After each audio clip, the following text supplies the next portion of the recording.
Assalamualaikum warahmatullahi wabarakatuh.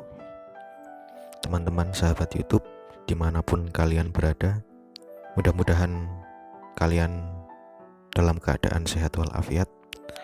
Pada kesempatan kali ini saya akan membacakan sebuah puisi yang berjudul Hikmah Bencana di Donggala, karya Adelanwari Abdan Syakuro.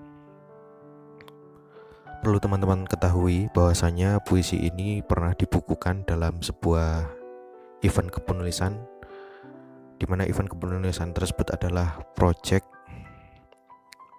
karena di Donggala pernah terjadi bencana. Ada salah satu penerbit indie yang menginisiasi bahwasanya mengumpulkan penulis-penulis yang ada di Indonesia, kemudian menuliskan sebuah puisi untuk Donggala. Kemudian puisi itu dibukukan, lalu penghasilan dari buku tersebut disumbangkan ke Donggala.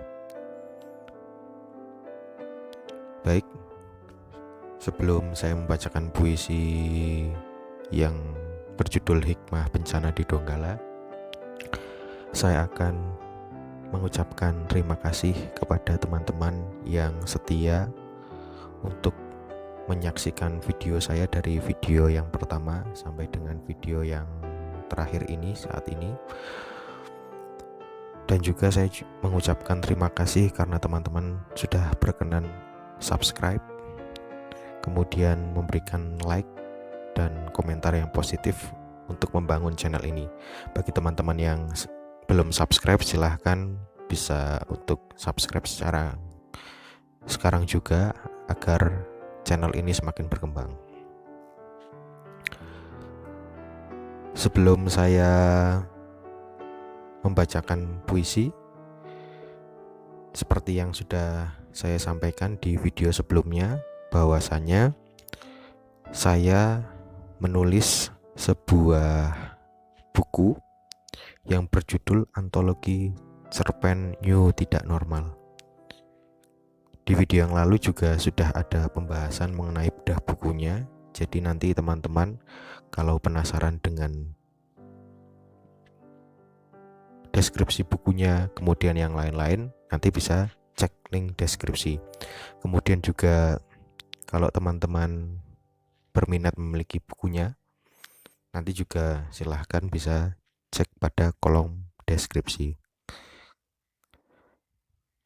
Kalau misalkan teman-teman ternyata sudah klik link deskripsi masih bingung cara membeli bukunya, nanti bisa menghubungi saya melalui email yang saya cantumkan juga di link deskripsi. Baik, puisi Bencana di Donggala, karya Adelanwari Abdan Syakuro. Ketika bencana gempa datang melanda, malaikat maut datang melucuti jiwa-jiwa yang meregang. Lalat-lalat berpesta pora menikmati sajian bangkai manusia. Ratusan burung nazar berdansa mencabik daging-daging tak bernyawa. Ketika tsunami datang menyerang, semua orang berlari menyelamatkan diri agar tak segera mati menjemput takdir ilahi. Walaupun berujung pada kemalangan yang membuat diri ini bersedih hati. Oh Donggala, saat ini engkau sedang berduka. Tak jemu-jemu ratusan warga dunia berdoa, berharap kepada para korban yang hidup diberi kesabaran, juga limpahan rasa syukur kepada Sang Pencipta karena diberi kehidupan kedua. Sebuah kesempatan langka yang diberikan Sang Pencipta untuk lebih menghambakan diri padanya. Mungkin sebelum Donggala dilanda bencana, sempat terjadi kelalaian kepadanya. Apabila dibiarkan akan menyebabkan rasa hina di dunia. Hatta datanglah sebuah bencana sebagai peringatan bagi orang-orang di sana. Bencana di Donggala adalah sebuah tanda bahwa kehidupan manusia hanya sementara, bukan selamanya, apalagi seterusnya. Sang Pencipta ingin menegur manusia bahwa kehidupan dunia tak bisa dijadikan sandaran, apalagi sebagai ambisi utama untuk meraih segalanya. Seolah Sang Pencipta ingin berkata, "Wahai manusia, semua yang hidup pasti akan binasa. Tak ada yang kekal dan abadi, karena yang abadi dan kekal hanyalah diriku." Bencana Donggala mengajarkan bahwa hakikat kematian ialah mengajarkan manusia agar menghargai kehidupan. Hidup sekali harus digunakan untuk memberikan kemanfaatan bagi sesama makhluk Tuhan yang membutuhkan pertolongan, tanpa pandang tahta dan harta secara kasat mata. Adapun pesan moral dari puisi tersebut, yang pertama, dengan adanya bencana mengharuskan kita untuk senantiasa mengevaluasi diri atau bermuhasabah. Dengan adanya bencana, apapun bencananya, dimanapun bencana itu berada, membuat kita harus introspeksi diri.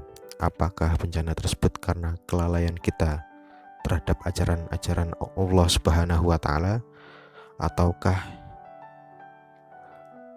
bencana tersebut datang karena kita lalai terhadap ajaran-ajarannya. Masing-masing dari kita tidak perlu menjawab dengan lontaran kata yang keras, tetapi cukuplah dijawab dalam hati, kemudian diintrospeksi, dan kedepannya kita harus melakukan perubahan terutama bagi diri sendiri. Kemudian pesan yang dapat diambil dari puisi di atas, menguatkan solidaritas untuk saling tolong-menolong. Dengan adanya bencana, kita dituntut untuk bisa membantu sesama kepada orang-orang lain yang membutuhkan, baik itu dengan harta maupun jiwa.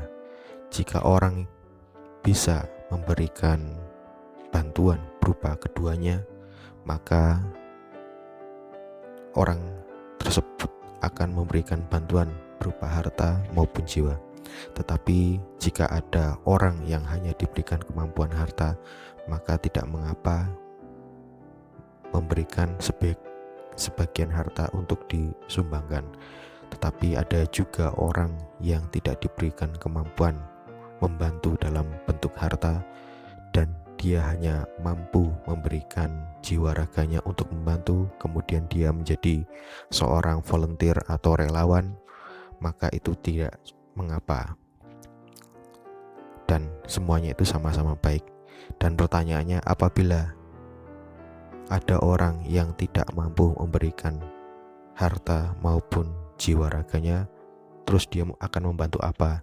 Maka jawabannya adalah dia harus memberikan doa kepada orang-orang yang ada di sana. Bagi yang sudah meninggal, semoga bisa diwafatkan dalam keadaan husnul khotimah. Bagi yang masih hidup, semoga tetap diberikan kesabaran, kemudian dia bisa merubah perilakunya dari yang buruk ke perilaku baik, dari baik ke yang lebih baik lagi. Dan mungkin jika ada orang yang sakit sampai sekarang, kemudian luka-luka berat, semoga bisa disembuhkan dan kedepannya menjadi orang yang sehat walafiat. Itu saja yang bisa saya bacakan. Mudah-mudahan teman-teman semuanya senang, dan semoga video ini bermanfaat untuk kita semuanya. Terima kasih. Jangan lupa like, komen, dan subscribe video ini. Kemudian jangan lupa juga untuk men-share kepada teman-teman yang lain agar kita semua bisa berbagi. Sampai jumpa lagi di video saya selanjutnya. Wassalamualaikum warahmatullahi wabarakatuh.